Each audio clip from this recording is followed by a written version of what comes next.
I always thought our marriage was a fortress, built on trust and shared dreams. Clara and I had been together for 12 years, married for 9. We met in college, her laugh like a melody that hooked me instantly.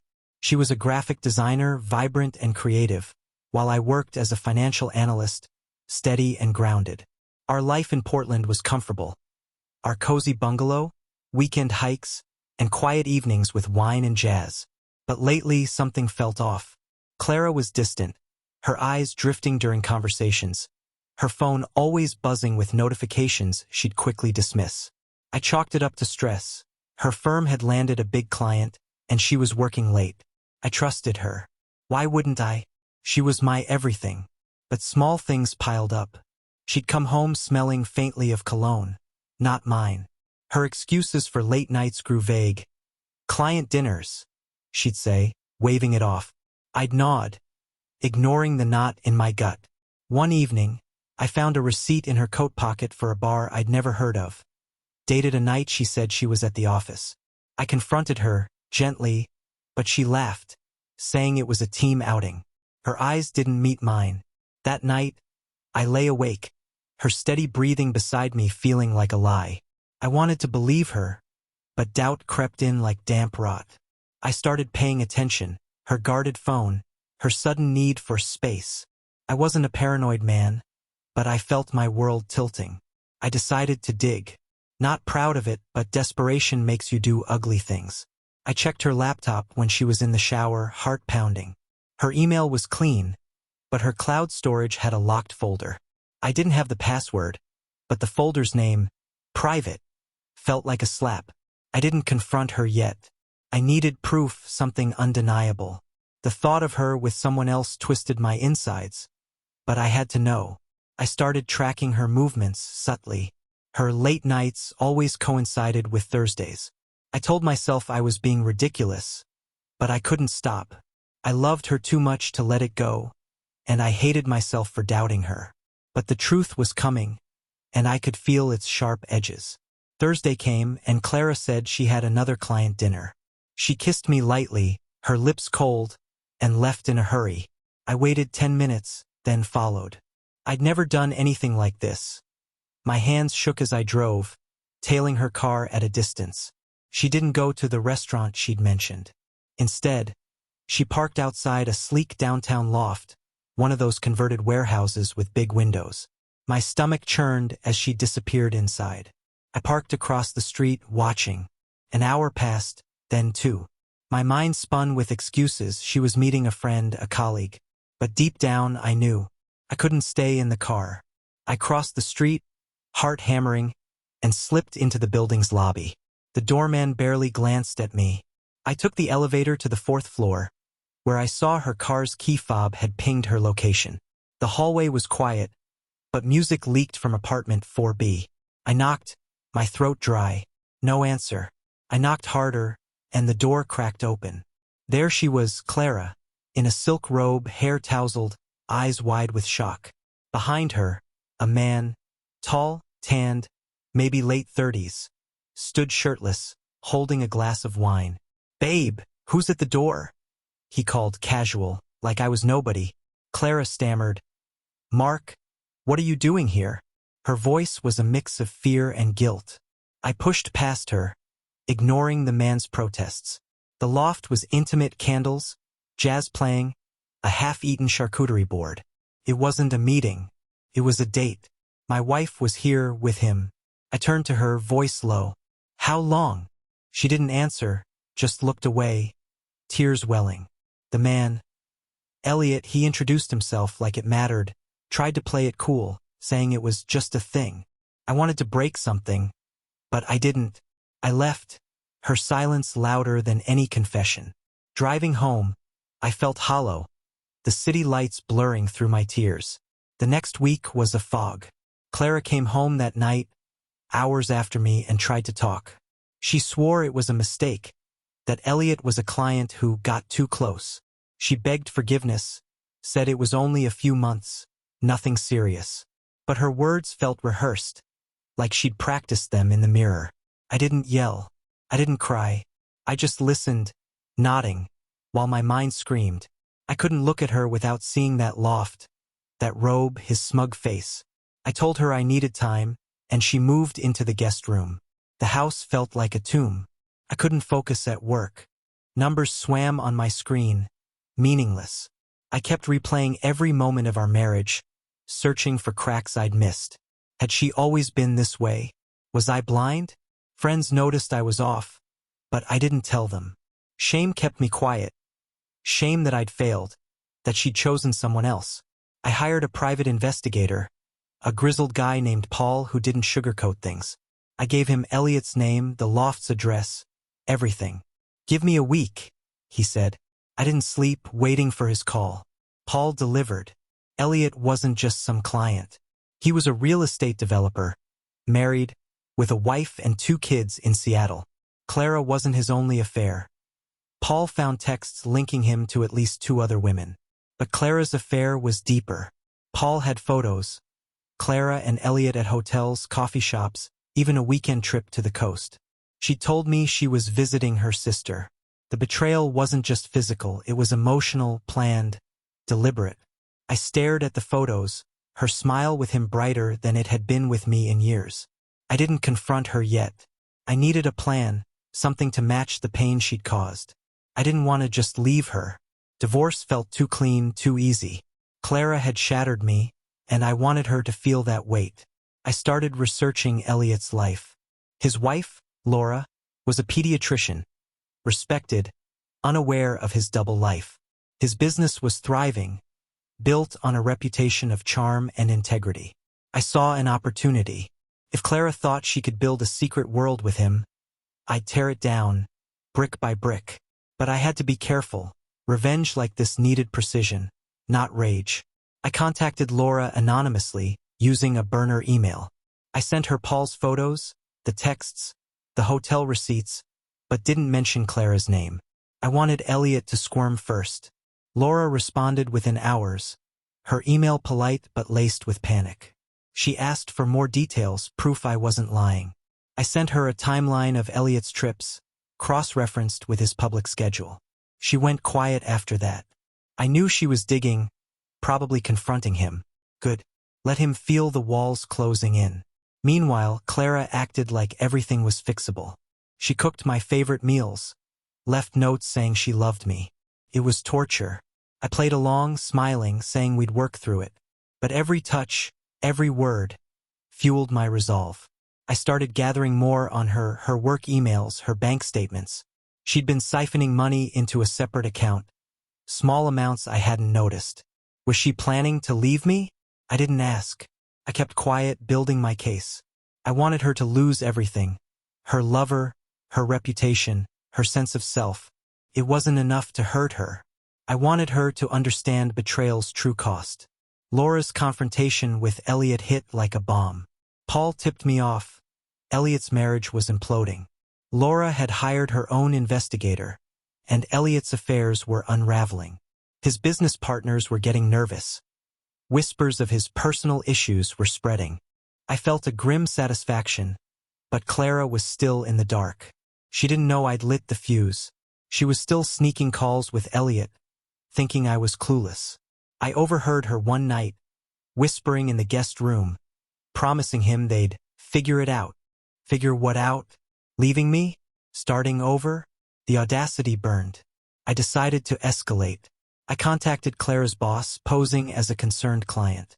I sent an anonymous tip that Clara was misusing company resources, attaching screenshots of her personal emails sent from her work account, some to Elliot, flirty and careless. Her firm launched an internal review. Clara came home stressed, saying work was complicated. I nodded, feigning concern, while inside I felt the first thrill of control. Her world was shrinking, and she didn't even know why. Then I went after her socially. Clara thrived on her circle of friends, artsy types who adored her. I reached out to her closest friend, Mia, anonymously. I sent photos of Clara and Elliot, hinting that Clara had been lying to everyone. Mia was loyal but nosy. I knew she'd dig, maybe confront Clara. Sure enough, Clara started getting texts from Mia, vague but probing. Clara's confidence was fraying. She snapped at me one night, saying she felt watched. I said nothing, just watched her unravel. My revenge was a slow poison, and I was just getting started. Clara's unraveling was subtle at first, but I could see the cracks. She was jumpy, checking her phone obsessively, her once bright energy dulled. Her firm's investigation was taking a toll. Paul, my PI, had a contact who confirmed Clara was on thin ice. The emails I'd leaked showed she'd used company time and resources for personal matters, including her rendezvous with Elliot. She hadn't been fired yet, but her boss was watching her closely. At home, she tried to keep up the facade, making small talk about our day, but her voice trembled. I played the supportive husband, asking gentle questions, knowing each one twisted the knife deeper. "Work stressing you out?" I'd say, and she'd nod, eyes distant. She had no idea I was the architect of her misery. Meanwhile, Elliot's world was crumbling faster than I'd hoped. Laura had kicked him out and his business was bleeding clients. Paul sent me screenshots from a local business forum where Elliot's reputation was being quietly trashed. Rumors of his affairs were spreading like wildfire. I decided to fan the flames. Using another burner email, I tipped off a local journalist who covered real estate. I sent her Paul's dossier on Elliot, framing it as a concerned citizen exposing a shady developer. I didn't mention Clara, but I knew she'd get caught in the fallout. The journalist took the bait, and within days, a scathing article was online, detailing Elliot's double life. His face was plastered across the piece, smug and unaware. I watched Clara read it on her phone, her hands shaking. She didn't say a word, but I saw the panic in her eyes. I wasn't done with her friends. Mia had confronted Clara, and their friendship was fraying. I sent similar anonymous tips to two other women in Clara's circle, Lisa and Tara, with just enough evidence to make them doubt her. Lisa, a gossip, spread the word fast. Clara's social life, her lifeline, was eroding. She started staying home more, avoiding her usual brunches and gallery openings. I overheard her on the phone, voice breaking as she begged Mia to just listen. Mia didn't. Clara was becoming a pariah, and I felt a cold satisfaction. But I needed more. Something personal, something that would break her spirit. I started planning my next move, one that would hit her where it hurt most, her identity as an artist. Clara's art was her soul. Her graphic design paid the bills, but her true passion was her side projects. Vibrant illustrations she poured her heart into. She'd been working on a series for a local gallery show, a big deal that could have launched her as a serious artist. I knew how much it meant to her. She'd spent months sketching, revising, dreaming. It was her escape, her pride. So I targeted it. I wasn't cruel for cruelty's sake. I wanted her to feel the betrayal she'd inflicted on me, to lose something she loved as deeply as I'd loved her. I contacted the gallery anonymously, posing as a concerned patron. I sent them doctored screenshots of Clara's work, subtly altered to look like she'd plagiarized from lesser-known artists.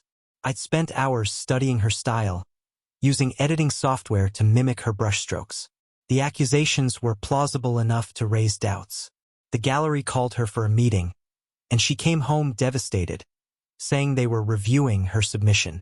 "They think I stole my own work," she whispered, tears streaming. I hugged her, murmuring sympathies, but inside I felt a grim triumph. She was losing her art, her refuge, just as I'd lost my trust in her. Her work situation worsened too. The firm issued a formal warning, citing unprofessional conduct. Clara was humiliated, her confidence shattered. She started questioning herself, wondering aloud if she was falling apart.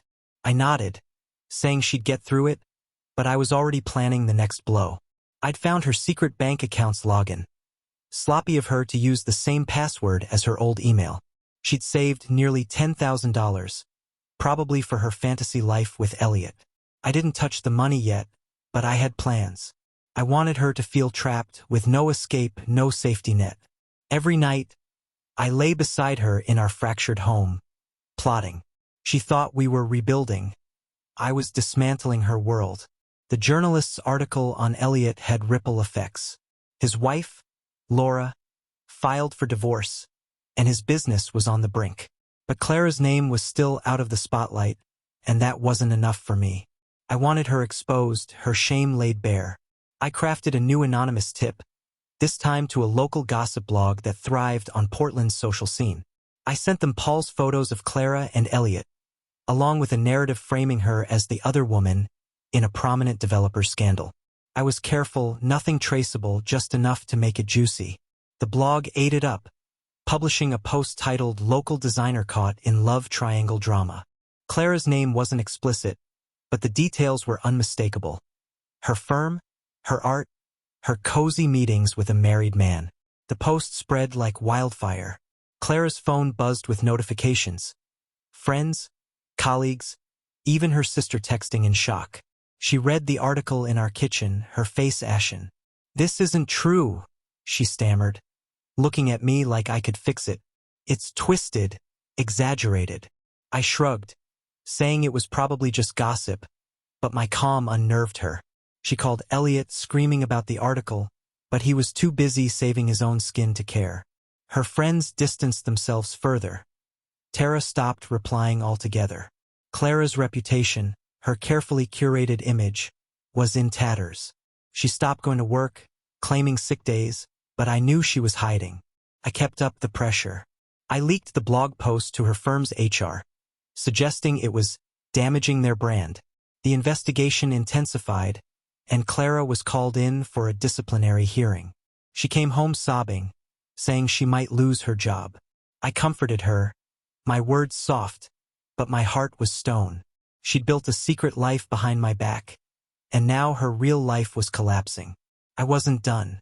I wanted her to lose Elliot completely, to feel the sting of his rejection. I had one more card to play, one that would sever their bond for good.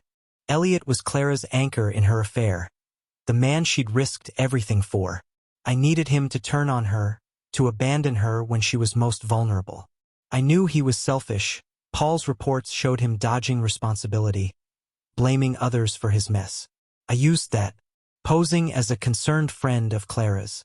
I sent Elliot a burner email.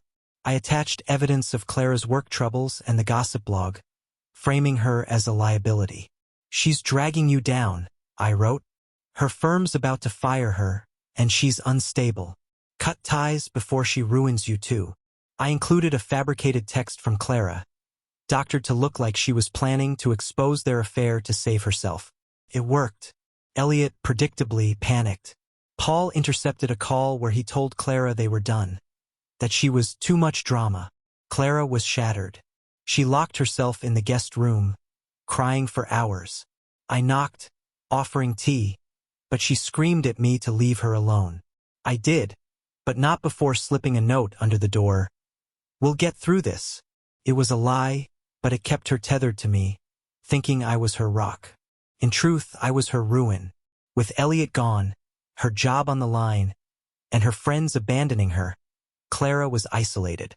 But I wanted one final blow, something that would strip her of any hope for redemption. Her gallery show was still pending, the plagiarism accusations unresolved. I doubled down, sending the gallery more evidence of her theft, including fake correspondence with the artists she'd supposedly copied. The gallery canceled her show, citing ethical concerns. Clara got the email while we were eating dinner. She dropped her fork, staring at her phone, then ran to the bathroom. I heard her retching. When she came back, her eyes were hollow. "I've lost everything," she whispered. I reached for her hand, but she pulled away. Good. She was breaking just as I'd planned. My revenge was almost complete, but the final act was coming. Clara was a shell of herself. She'd been placed on unpaid leave from her job. Her art career was dead, and her social circle had evaporated. She barely left the house, spending days in pajamas, staring at the TV without watching. I kept up the act, cooking for her, suggesting therapy, acting like the husband she'd betrayed. But inside, I was ready to deliver the coup de grace. I wanted her to know I'd orchestrated it all, to feel the weight of my pain. But timing was everything. I needed her at her lowest, where the truth would hurt most. I drained her secret account first. Using her login, I transferred the $10,000 to a charity. anonymously. She'd never know where it went, only that it was gone. When she checked her balance a week later, she screamed, thinking it was a bank error. She called customer service, frantic, but got no answers. I watched, silent, as she paced the living room, muttering about her last hope. That was my cue. I sat her down, my face calm but cold. "Clara," I said, "I know everything. About Elliot, the lies, the money. And I made sure you lost it all." Her eyes widened, disbelieving. I ate it out, Paul's photos, the tips to her boss, the gallery, the blog. I showed her the burner emails, the doctored screenshots. "You broke me?" I said. "So I broke you." She sobbed, begging, saying she loved me, that she'd change. But her words were empty. I stood, tossing her a folder with divorce papers I'd had drawn up. "Sign them," I said. "You're leaving with nothing." She collapsed, clutching the papers, but I felt no pity. I'd given her my heart, and she'd burned it. Now she'd live with the ashes. Clara sat on the couch, the divorce papers crumpled in her hands, her face streaked with tears. The house, once our sanctuary, felt like a battlefield, the air thick with her broken apologies. "Mark, please," she whispered. "I didn't mean to hurt you. I was lost, I was stupid." Her words were darts, each one grazing the wound she'd carved in me. I stood across the room, arms crossed, my silence louder than her pleas. I'd spent months dismantling her world, and now, seeing her so small, I expected triumph. But there was a hollowness too, a part of me mourning the woman I'd loved, the life we'd built. Yet I couldn't soften. She'd chosen this path, and I'd only shown her the consequences. I told her she had a week to move out. "Where will I go?" she asked, voice cracking. I shrugged. That's not my problem anymore. Her secret account was gone. Her job was hanging by a thread, and her friends had abandoned her. She had no safety net, just as I'd planned. I'd already changed the locks on our joint accounts, rerouted my direct deposits, and consulted a lawyer to ensure she'd get nothing in the divorce. Oregon's no-fault laws meant a 50-50 split was possible, but I documented her affair and financial deceit meticulously. My lawyer was confident she'd walk away with little more than her clothes. Clara tried to fight back weakly. "You can't do this," she said, clutching the papers. "You set me up. This is entrapment." I laughed, a cold sound that made her flinch. "You cheated, Clara. You lied. I just made sure everyone knew." She had no response, just stared at the floor, defeated. That night, she packed a suitcase and left for her sister's place in Eugene. I didn't watch her go. I sat in our living room, the silence deafening, and poured a whiskey. My revenge was complete, but the victory tasted bitter.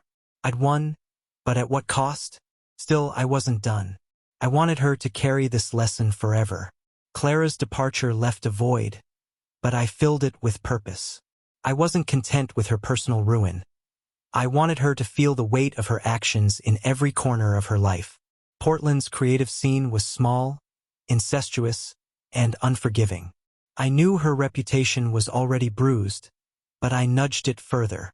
I reached out to a few of her former colleagues, anonymously, sharing snippets of the gossip blog and the gallery's plagiarism accusations. I didn't need to say much.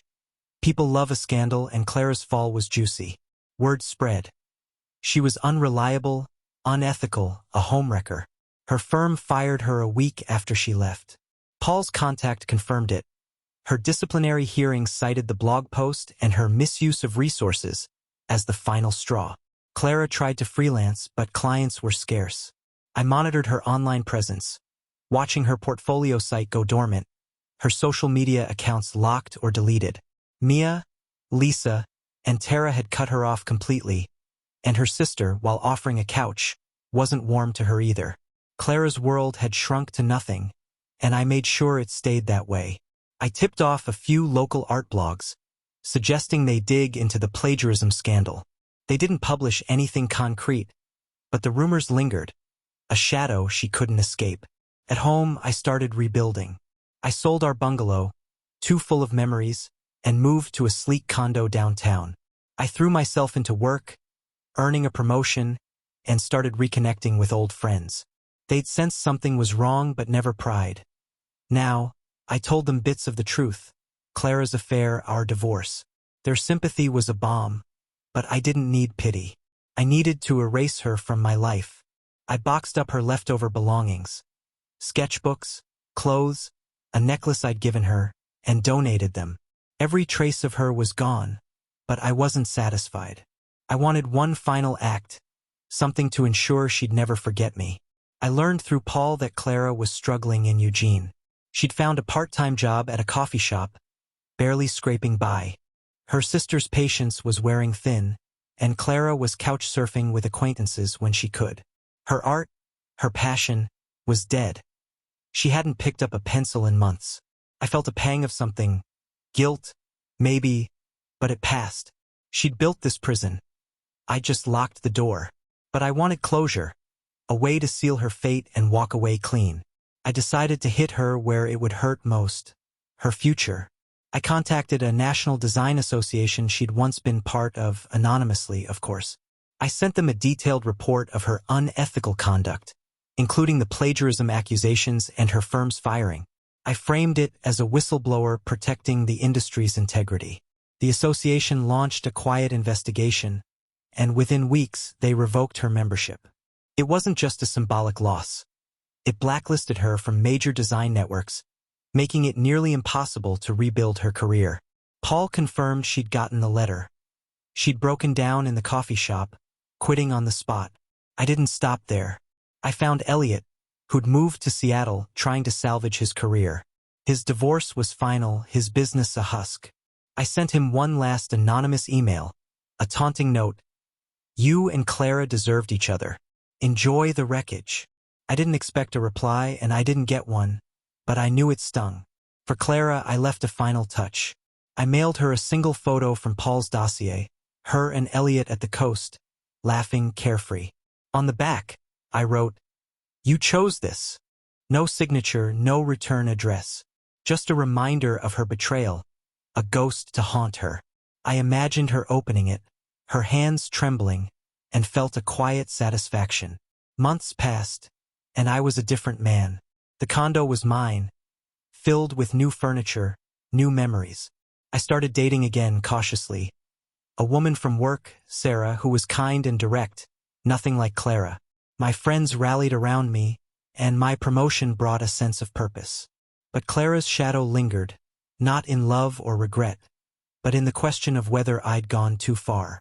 I'd destroyed her, meticulously, and while it felt just, it also left me hollow.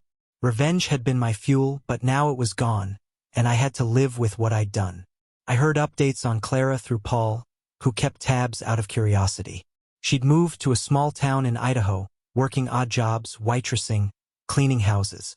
Her art was a memory, her confidence shattered.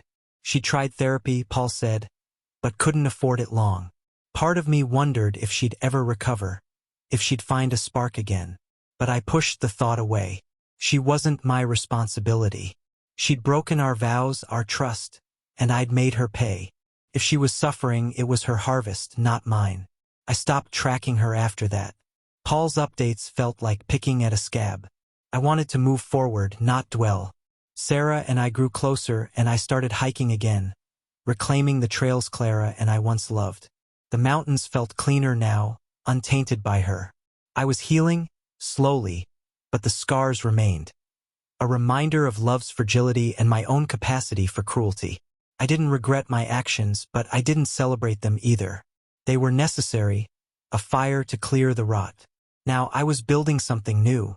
A year after Clara left, I stood on my condo's balcony, watching Portland's skyline glow under a winter dusk.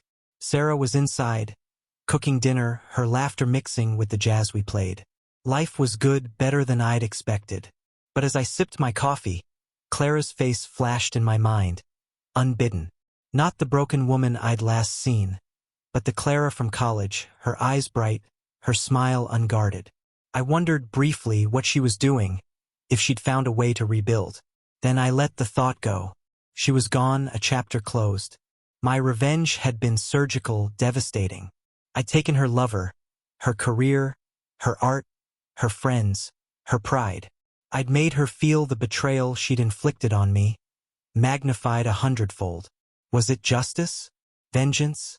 I didn't care to label it. It was what I needed to survive her betrayal, to reclaim my life. The cost was high.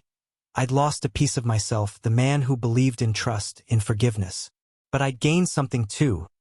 Strength, clarity, a refusal to be a victim. I never heard from Clara again. No letters, no calls, no desperate pleas. Maybe she knew better, or maybe she was too broken to try. I didn't care.